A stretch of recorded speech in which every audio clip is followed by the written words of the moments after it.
तो अभी जो है हमें देखना है कि जावास्क्रिप्ट क्या होता है और जावास्क्रिप्ट किस तरीके से काम करता है।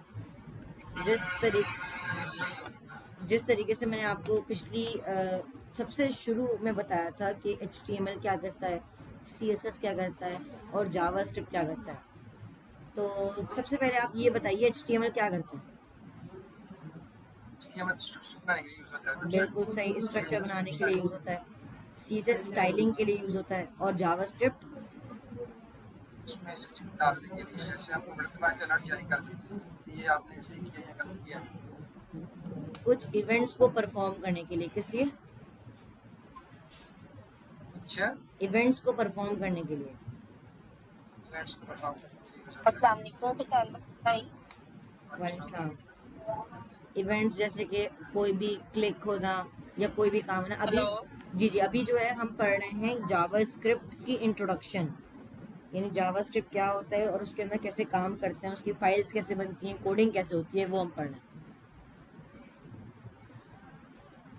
तो सबसे पहले तो हमें ये देखना होगा कि जावास्क्रिप्ट क्या करता है और किस लिए यूज़ होता है। जावास्क्रिप्ट हमारे पास, मैं आप लोगों को दिखाता हूँ। जावास्क्रिप्ट यूज़ होता है कोई भी फंक्शनैलिटी बनाने के लिए। जैसे अगर मैं अमेज़ॉन की आप लोगों को एक वेबसाइट दिखाऊँ, अमेज़ॉन की वेबसाइट के अंदर आप लोगों को यहाँ पर हो सकता है कुछ बटन्स दिखें। मैं अपना माउस लेके जाता हूँ तो ये चीज़ें दिखा रहा है। अगर मैं कोई चीज़ें सर्च करता हूँ, जैसे मैंने कीबोर्ड सर्च किया तो ये मुझे कीबोर्ड दिखाता है। अगर मैं यहाँ पर कोई भी रेंज सेलेक्ट करता हूँ तो ये मुझे रेंज के हिसाब से चीज़ें दिखाता है। ये जो सारी चीज़ें हैं, ये सारी चीज़ें किस तरीके से होती हैं? जावास्क्रिप्ट के थ्रू होती हैं। किसके थ्रू होती हैं? जावास्क्रिप्ट के थ्रू होती हैं। जावास्क्रिप्ट के थ्रू होती है। तो जावास्क्रिप्ट बेसिकली आप समझ लें फंक्शंस क्रिएट करता है कोई भी काम करने के लिए। अभी जैसे मैंने बताया, कोई भी चीज़ कैलकुलेट करनी है उसके लिए भी जावास्क्रिप्ट यूज़ होता है। कोई भी अगर आउटपुट शो करवाना है या आपके HTML के साथ इंटरेक्ट करना है, वासे इंटरेक्ट करना है तो जावास्क्रिप्ट यूज़ होता है।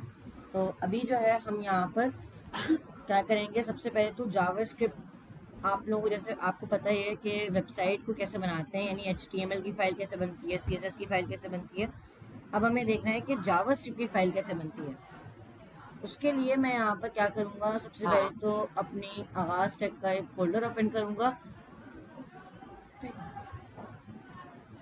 यहाँ पर मैं आप लोगों का फ़ोल्डर ओपन कर लेता हूँ जो है बैच 3 ऑनलाइन। इसके अंदर आप लोगों का ये वाला फ़ोल्डर है एंड है जावास्क्रिप्ट का फ़ोल्डर। और जावास्क्रिप्ट के फ़ोल्डर के अंदर ठीक है, यहाँ पर हम CMD खोलेंगे और कोड स्पेस डॉट करेंगे। अब जब मैं कोड स्पेस डॉट करूँगा, ठीक है, code space dot, code space dot, dot, okay, तो स्क्रीनशॉट निकाल के दो ना ग्रुप में। index.html की एक फाइल बनाते हैं हम और उसके बाद हम यहाँ पर स्ट्रक्चर लिख देते हैं। यहाँ तक क्लियर है? उसके क्लियर है। बाद हम यहाँ पर स्ट्रक्चर, आपको तो पता है स्ट्रक्चर कैसे लिखा जाता है, सही है। अब यहाँ पर हम क्या करेंगे, उसमें HTML अब हमें क्या करनी है, जावास्क्रिप्ट की फाइल बनानी है। तो जावास्क्रिप्ट की फाइल बनाने के लिए हम यहाँ पर एक न्यू फाइल बनाएंगे और index.js लिखेंगे नाम। क्या नाम होगा फाइल का? index.js। तो index.js हमारी फाइल का नाम होगा। और अब इसको कनेक्ट कैसे करेंगे वो भी हमें देखना है। मैं यहाँ पर, कोई आया है एडमिट। अब यहाँ पर जो है, अगर हमें जावास्क्रिप्ट को अपने HTML से कनेक्ट करना है, यानी कि ये हमारा HTML है और ये हमारा JS यानी जावास्क्रिप्ट है, इसको मुझे कनेक्ट करना है। तो कनेक्ट करने के लिए हम कैसे इसको कनेक्ट करेंगे? सबसे पहले तो हम एक लिंक टैग बनाएंगे। लिंक टैग नहीं बनाएंगे, स्क्रिप्ट टैग बनाएंगे। कौन से टैग बनाएंगे?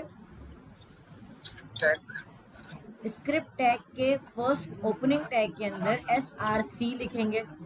क्या लिखेंगे? SRC, SRC। SRC का मतलब होता है सोर्स। क्या होता है इसका मतलब? ठीक है। सोर्स। अब सोर्स। सोर्स बेसिकली कि उस फाइल का सोर्स क्या है, उस फाइल की पाथ क्या है, उस फाइल का लोकेशन क्या है, उस फाइल के एड्रेस क्या है, वो फाइल कहाँ रखी हुई है। सोर्स का बेसिकली मतलब ये होता है।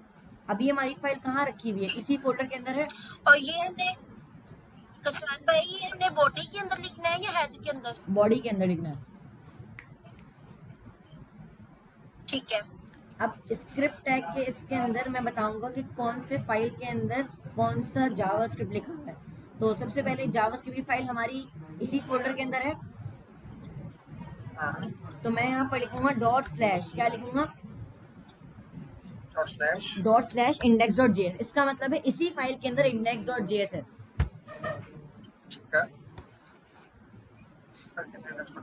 और मैं जावास्क्रिप्ट के अंदर आकर एक कोड लिख देता हूँ ताकि चेक कर सकूं कि वर्क कर रहा है कि नहीं। सही है। यहाँ पर आते हैं गो लाइव। चल गया। चल गया। अब ये चला कैसे, इसका आउटपुट कैसे आया, वो हमें देखना है। अभी अगर आप यहाँ पर देखेंगे हम लोगों ने अलर्ट का कीवर्ड यूज किया है। क्या यूज किया है? Alert keyword. अलर्ट।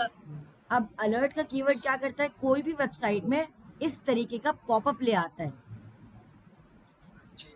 और उसके अंदर आपको जैसे हेलो वर्ल्ड शो करना है या जो भी शो करना है वो यहाँ पर शो होता है। जी ठीक है। अगर मैं यहाँ पर हेलो वर्ल्ड की जगह तनवीर लिखूं, सेव करेंगे, रिफ्रेश करेंगे तो यहाँ पर क्या लिखा हुआ आ रहा है? तनवीर आ गया। अब जो इसी, अलर्ट में आएगा वो शो। हाँ इसी के अंदर शो होगा। अब कैसे लिखेंगे, सबसे पहले अलर्ट का कीवर्ड आएगा, फिर उसके बाद राउंड ब्रैकेट्स आएंगे, इसके बीच में आप अपना मैसेज लिखेंगे। जैसे आपका मैसेज हो सकता है Tanveer hello world what are you doing, it is website, या कोई भी आप इसको शो करवा सकते हैं। ठीक है। या मैं लिख देता हूँ सक्सेसफुल। सेव करेंगे और रिफ्रेश करेंगे, सक्सेसफुल लिखा हुआ आ गया। हाँ आ गया। इस तरीके से हमारे पास अलर्ट वर्क करता है।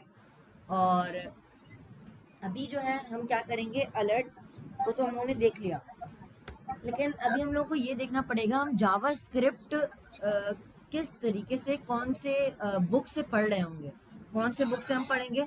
आ smarter way to learn JavaScript एक बुक है जिसका लिंक मैं आप लोगों को सेंड कर दे रहा हूँ। इस बुक से हम अपनी जावास्क्रिप्ट को पढ़ रहे होंगे, ये मैंने आप लोगों को सेंड कर दिया। ठीक है। अब इसके टॉपिक्स कितने हैं, टॉपिक्स वो आप लोग देख लें। 1 से लेकर 90 टॉपिक्स हैं इसके। 89। हाँ। 9। ओके। HTML के अंदर कितने थे? HTML के तो 19 से 20 तक थे शायद। HTML के अंदर सिर्फ 9 थे ना? शायद।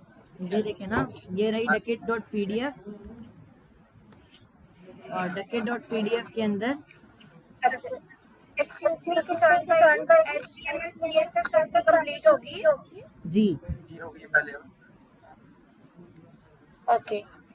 अभी आप देखें ये 1 से लेके 9 तक के चैप्टर्स तो इसके बस। नेक्स्ट वाले हम नहीं। ठीक है। वो तो CSS के हैं। ठीक हो गया। CSS के कितने हैं? 1 2 3 4 5 6 7 7 9 16 चैप्टर्स हम लोगों ने कवर किए कितने महीने में? 1 महीने में। 1-1.5 महीने में किए हैं। सही है। अब जो है हम लोगों को क्या करना है, अब हम लोगों को जावास्क्रिप्ट पढ़ना है। 16 चैप्टर नहीं है वो, अब वो है 90 चैप्टर्स। अच्छा। तो बेसिकली हमारा जो टाइम है वो इसी में लगेगा। मेरी जान भाई इसको हम ऐसे ना करें कि कुछ तोड़ मोड़ के एक दिन में 2 टॉपिक करें, ये 3 ताकि एक मंथ में कवर हो। नहीं, एक दिन में 5 टॉपिक कवर होगा ग्रेट। कंटिन्यू। क्योंकि सिंपल टॉपिक्स हैं, इस वजह से। मुश्किल नहीं है, कंटिन्यू करें। अभी हम लोगों ने अलर्ट पढ़ा ना, अलर्ट एक चैप्टर हो गया हमारा। जी। और उसके बाद हमारा चैप्टर है वेरिएबल फॉर स्ट्रिंग्स। तो वेरिएबल फॉर स्ट्रिंग क्या होता है और कैसे करते हैं। अब ये क्या कह रहा है, please memorise the following facts. My name is Mark, my nationality is US, यानी कि ये कह रहा है इसको याद रख लो, माय नेम इज मार्क है और मेरी नेशनैलिटी यूएस है। ओके, मैंने याद रख लिया। हाँ जैसे आपने मेमोराइज कर लिया है कि मेरी नेशनैलिटी और मेरा नाम, मैं उसको दोबारा रिपीट नहीं करूँगा। ठीक। तो अगर आप, if I say to you, you probably know other people who have my name, यानी कि आपको पता होगा कि कौन से लोगों के पास हु हैव माई नेम, कितने लोगों के पास मेरा नाम है। सही है। You will know I am referring to Mark. Basically okay अगर आपने मुझे कहा मेरा नाम याद रखो तनवीर, सही है, और आपने मुझे कहा आपको तो ये तो पता होगा कि तनवीर नाम के, सॉरी, मेरे नाम के कितने कैसे लोग होंगे, वो तनवीर नाम के ही होंगे ना। तो इसी तरीके से वो कह रहा है, if I ask you whether my nationality is the same as yours, यानी कि मैं अगर आपसे पूछता हूँ आपकी नेशनैलिटी क्या है, पाकिस्तानी है ना, तो मेरी नेशनैलिटी और आपकी नेशनैलिटी सेम है कि नहीं, तो ये वो चेक कर रहा है। I want have to ask, यानी आपको मुझे आपसे पूछना नहीं पड़ेगा, क्योंकि हमें ये मेमोराइज्ड है, हमें ये क्या है, मेमोराइज यानी याद हो गया है। सही है। लेकिन अगर मुझे यही चीज अपने जावा स्क्रिप्ट के अंदर बतानी है कि मेरी नेशनैलिटी यूएस है या पाकिस्तानी है, मेरा नाम काशान है, उसको कैसे हम सेव कर सकते हैं जावा स्क्रिप्ट के अंदर।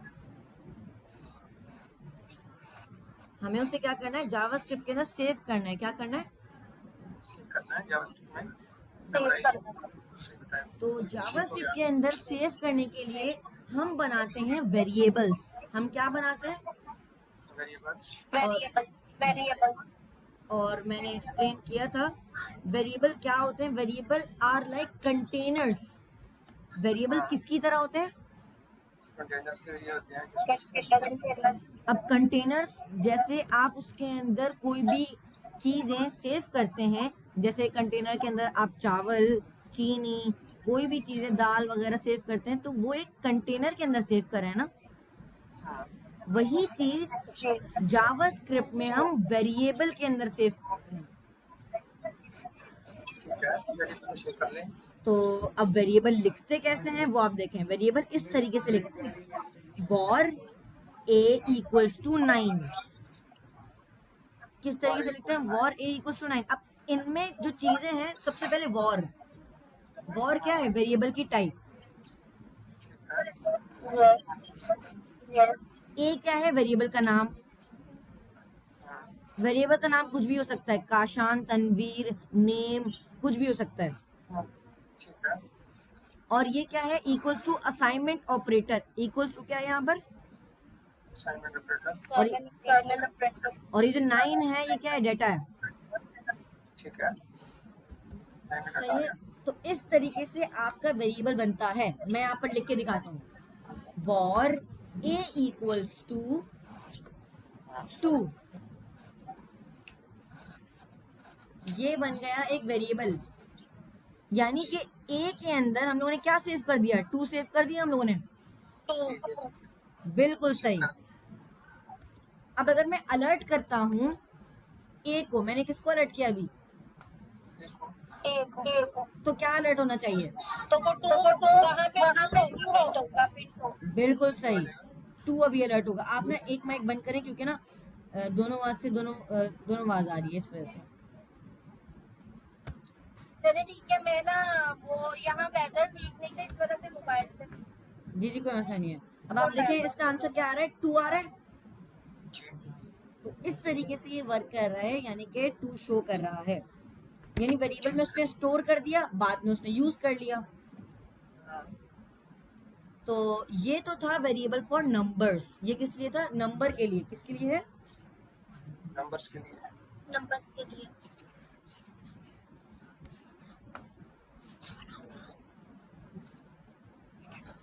नंबर्स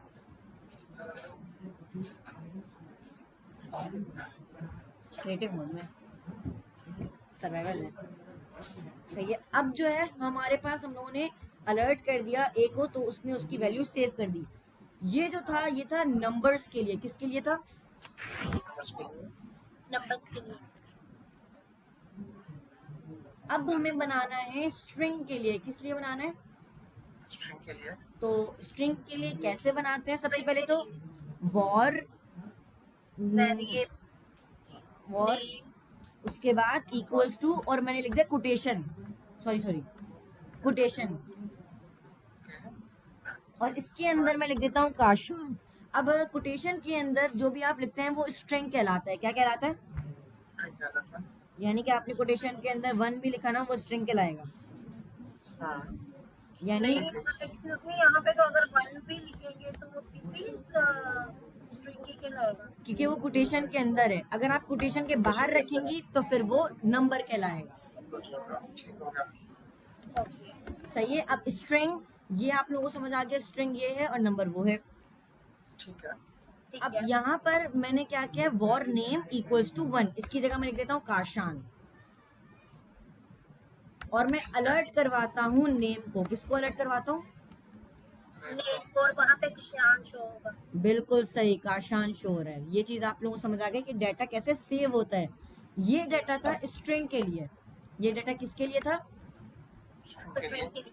स्ट्रिंग के लिए। पहला वाला हम लोगों ने नंबर्स के लिए किया, फिर उसके बाद हम लोगों ने स्ट्रिंग्स के लिए किया। यहाँ तक कोई मसला?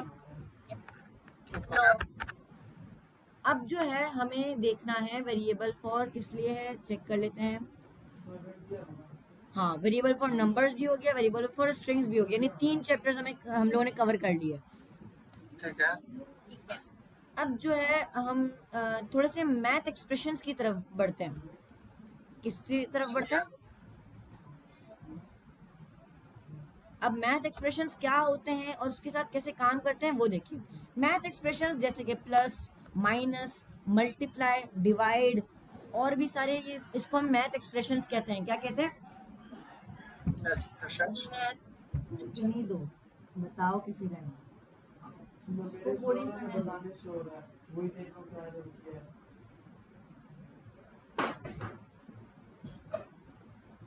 आप बनेंगे टीचर।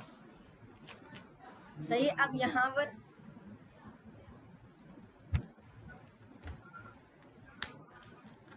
पर जो है प्लस माइनस, इसी तरीके से डिवाइड वगैरह होता है। डिवाइड इसमें स्लैश से होता है, मल्टीप्लाई स्टार से होता है, और भी बहुत सारे होते हैं। एक एक्सपोनेंट भी होता है और एक मॉड्यूलस भी होता है। ये सब क्या होता है, कैसे काम करता है, ये वो पढ़ते हैं। तो सबसे पहले मैंने यहाँ पर लिखा वॉर num1 इक्वल्स टू 9। उसके बाद मैंने बनाया वॉर num2 इक्वल्स टू 8। ठीक है अब मैंने बनाया war num3 equals to num1 plus num2।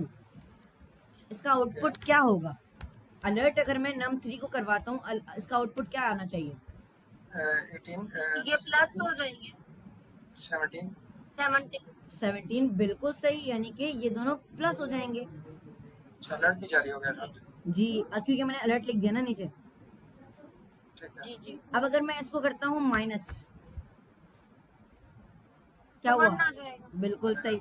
अगर मैं इसको करता हूँ मल्टीप्लाई, नंबर 72 72। 72 आ गया। अगर मैं इसको डिवाइड करता हूँ, थोड़ी सी अच्छी सी भाई वैल्यू से कर देते हैं। अब इस वन क्वेश्चन आ यहाँ 2 जाएगा आ जाएगा। तो आ जाएगा 2 आएगा। 2 आ जाएगा यहाँ। ठीक है जी, 2 आ गया, बिल्कुल सही, बेहतरीन हो गया। अब हम लोगों को ये जो नॉर्मल से थे, मल्टीप्लाई ये तो पता था, प्लस ये भी पता था ये क्या करता है, माइनस ये भी पता था क्या करता है, और डिवाइड भी पता था क्या करता है। लेकिन इसमें ये जो दो और ऐड हुए हैं, ये क्या करते हैं? परसेंटेज और ये 2 स्टेरिक। जी, तो सबसे पहले दो स्टेरिक का मतलब होता है एक्सपोनेंट। क्या मतलब होता है? Exponent exponent. यानी कि कोई भी एक्सपोनेंट। ठीक है एक्सपोनेंट का मतलब क्या होता है वो भी समझाता हूँ मैं। मैंने यहाँ पर स्टेरिक लगा दिया और मैंने यहाँ पर लिख दिया 2 और नीचे लिख दिया 4, यानी कि 2 स्टेरिक स्टेरिक 4। दो को चार दो बार 4 के साथ 2 बार जरूर करो बेसिकली हुआ ये अच्छा, है इसको एक्सप्लेन कर दे, समझ नहीं है। 2 की पावर 4, इसका आउटपुट क्या आना चाहिए? 4 4 16 तो ये 32 तो हो 32 जाएगा 32 नहीं 16 16 होगा। जी 2 मल्टीप्लाई बाय 2 होता है 4, 4 मल्टीप्लाई बाय 2 होता है 8, 8 मल्टीप्लाई बाय 2 होता है 16। बिल्कुल सही। यानी कि ये 4 बार मल्टीप्लाई होगा। सही है। जी अब चेक करते हैं 16 आ रहा है कि नहीं। रिफ्रेश करेंगे, 16 आ रहा है यहाँ पर। जी आ रहा है। तो इस तरीके से ये एक्सपोनेंट वर्क एक करता है। मिनट से नहीं शो हो रही, अब हो गई। जी जी अब हो गई 16 अब। तो ये करता है एक्सपोनेंट। एक्सपोनेंट क्या करता है? एक्सपोनेंट उसकी पावर को शो करता है बेसिकली। ठीक है। जी अब जो है हम यहाँ पर आखिरी वाले को देख लेते हैं, जो है परसेंटेज, जिसको हम कहते हैं मॉड्यूलस। क्या कहते हैं? मॉड्यूलस। अब मॉड्यूलस क्या करता है? मॉड्यूलस रिमाइंडर देता है। क्या देता है? रिमाइंडर। अब मैंने यहाँ पर लिख दिया 16 और लिख दिया 8, यानी कि 8 डिवाइड बाय 16 होगा ना। Sorry, 8 divide by 16। तो कैसे डिवाइड होगा ये बताइए? 8 1 जा 8, 8 2 जा 16 रिमाइंडर क्या बचा? 0 0 बचा ना, तो रिमाइंडर आएगा 0। जी दिख रहा है 0? जी जी अगर मैं यहाँ पर लिखता हूँ 17 और मैं यहाँ पर लिखता हूँ, रिमाइंडर आएगा 1 रिमाइंडर 1 आएगा। उस हिसाब से। हाँ, उस हिसाब से 1 आना चाहिए। चेक करते हैं। 16, 8 2 जा 16 होता है। 1 1 कट गया। सॉरी 17 है यहाँ पर, 1 यहाँ पर बचेगा। हाँ 1 आएगा। 1 आएगा, 1 आ गया। 17 ऊपर होगा ना तो 1 आएगा। जी अब इसी तरीके से अगर मैं 8 डिवाइड बाय 18 करूं, यानी कि 8 डिवाइड बाय 18, अब क्या आएगा? एक बार पर 18 आठ 16 2 आ जाएगा। 2 आ जाएगा रिमाइंडर। बिल्कुल सही। इस तरीके से हमारे पास वर्क करता है मॉड्यूलस। इसे हम क्या कहते हैं? मैं नाम लिख देता हूँ। इसका नाम है एक्सपोनेंट। इसका नाम है, इसका नाम क्या है? मॉड्यूलस डिवाइड इसका नाम क्या है? मल्टीप्लाई इसका नाम क्या है? प्लस और इसका नाम? सब्ट्रैक्ट। सही है। तो इस तरीके से हमारे पास वर्क करते हैं सारे फंक्शनैलिटीज। ठीक है।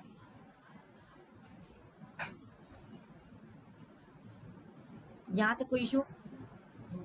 ओके। नो